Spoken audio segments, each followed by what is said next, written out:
If you're trying to figure out what all of the knobs and switches on your drill actually do, keep watching because in this video I will walk you through all of those features. Let's do this.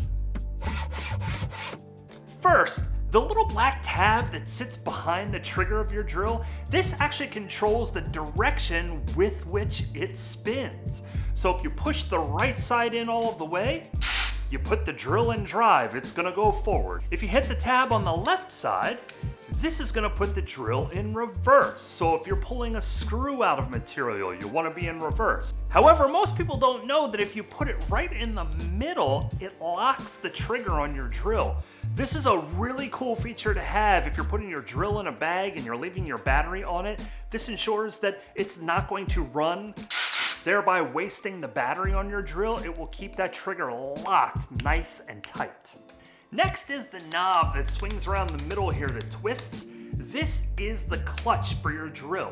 Basically, it just controls how much torque is going through the drill into the material that you're drilling or screwing into. Setting this at a low setting will ensure that you're not putting too much torque into it. As an example, if you're trying to drive a screw into wood and you only want it to go so far down into the wood, you can control this through the torque control of your clutch. If you want it to go deeper into the material, you want to set your setting a little bit higher. My clutch tops out at 13 and a dot. Yours might go as high as 16, it may have a lower number. The point is, the higher number, the more torque you're putting into the motor on your drill and into the material that you're drilling or screwing into. Now you may also notice that there is a setting on your clutch that looks like a drill bit.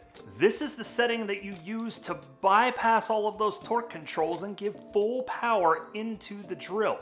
If you're going to be pre-drilling a hole, this is the setting that you want to put your clutch on.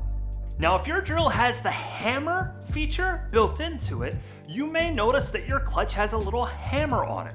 Some drills will also give you that control on the side of the drill with a little selector that you can move up and down.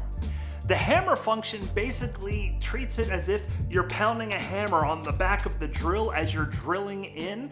That happens within the motor mechanism of the drill to simulate that pounding action if you need the hammer function. Most times this is used when you're drilling into a harder material like brick or some other type of masonry. Hey, make sure you watch till the end because there is one feature that your drill may have that you likely have no idea about. Typically on the top of your drill, you're gonna see another selector switch here.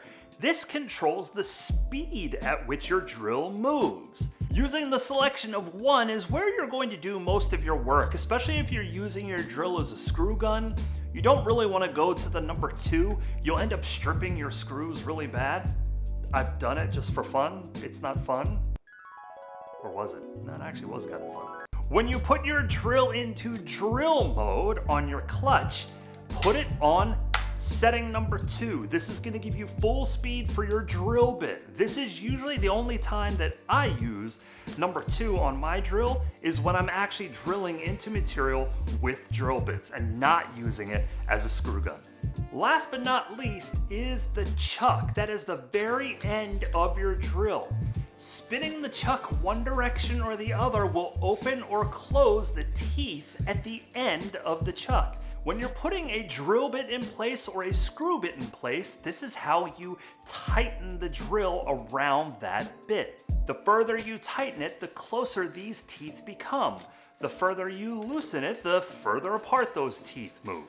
One way to control this in a faster fashion so you're not manually spinning your chuck all the way around is to use the directional speed of your drill. If you have a drill bit in the chuck and you want to release it, hold the chuck, put your drill in reverse, and just hit the trigger. Now you can remove that bit. The same thing happens in reverse. If you want to put the bit in the drill, put it in drive forward, if you will, hold on to your chuck, and it will tighten that bit in.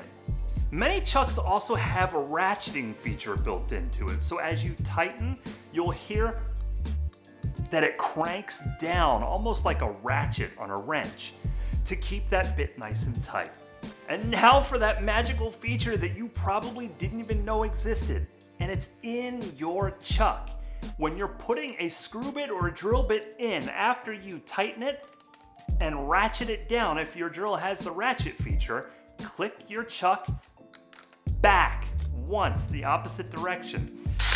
This ensures that your bit stays in place. You may have noticed that as you're using your drill, sometimes that drill bit will come out of the chuck or the screw bit will come out of the chuck. Following that process of clicking it back once after you've tightened your chuck will keep that bit in place. Hey, let me know in the comments if you actually knew about that feature. And until the next time, keep doing it yourself.